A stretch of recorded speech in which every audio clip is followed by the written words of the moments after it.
I will start with the virtual BNG overview.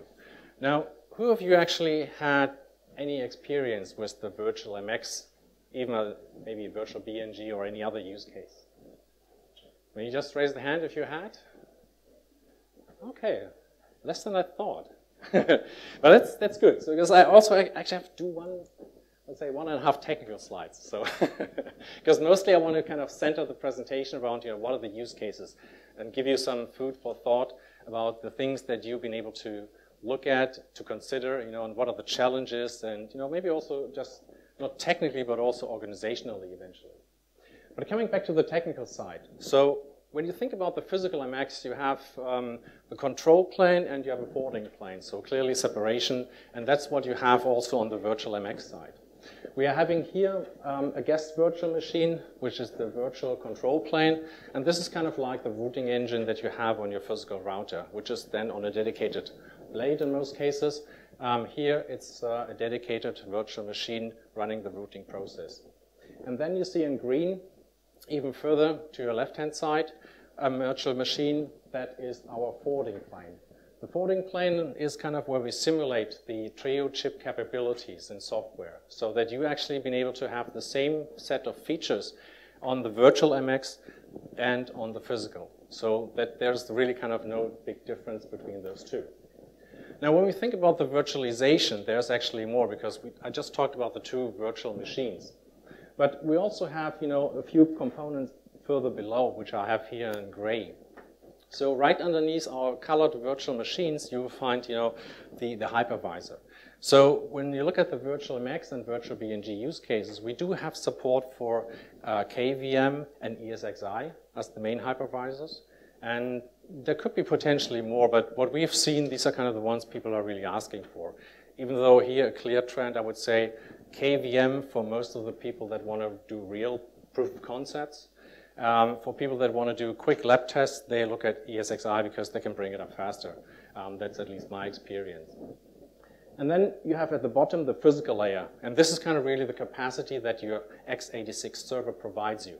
And this is also something you will hear later on, what are the kind of things you need to look out here, because server is not equal to server, right? So there are small ones, there are big ones, and everyone to have high throughput, but high throughput also means you need bigger servers. Just something to keep in mind for later on in the session.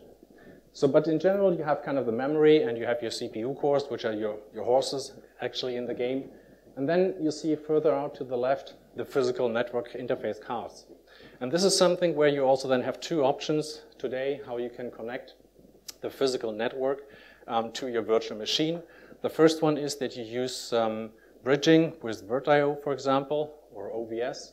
And then the second one is that you can use SRIOV as the more accelerated path through, so that you have direct access to the network interface card and therefore get a better performance out of that. Orchestration, which is a few points here at the bottom. Most customers actually, again, look at OpenStack as an open source tool, and the kind of choice, I would say, for most of the customers I'm talking to. ESXi from VMware would be another option here, but I've seen actually not too many customers that are looking at using that for live deployment. And maybe then Chiara could kind of spend a few words on their view on this, because I think that's also something where it helps a lot to not only hear the vendor, like myself, in the position of Juniper talking about it, but also being able to hear live, what are the things that customers see and how they go through.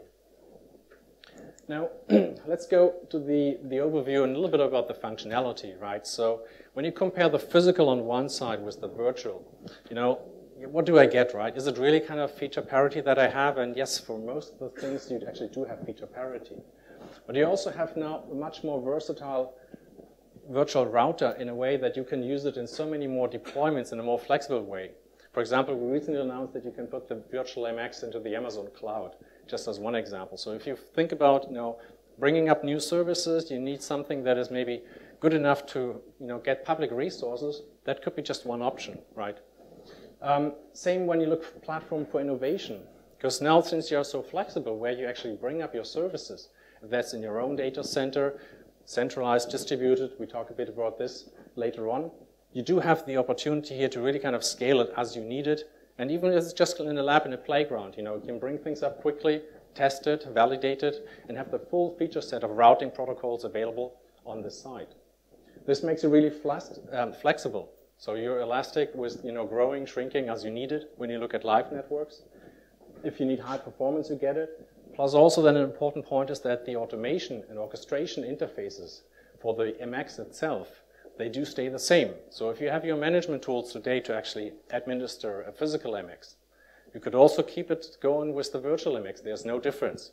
You have open config, so netconf yang support, as you have it on the MX. It's the same Junos, same set of capabilities, APIs that we provide.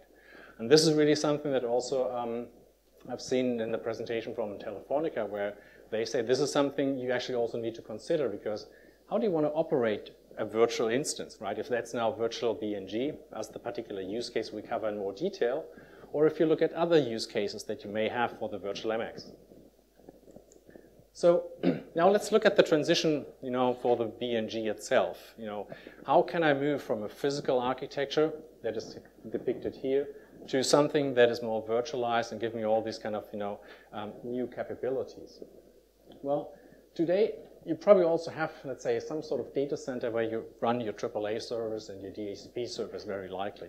And here I'm just assuming that might be in a centralized location. Now, if you think about, a virtual BNG, you need probably a few customers to trial it, a few services that you have in your mind that you want to try out. So what you could do is you can actually bring up the virtual BNG, just connect it here into your data center where you already have your AAA server, DHCP server running, and that has a connectivity to the core. So this would already give you the ability to backhaul your access traffic here through the PE and further to your virtual BNG.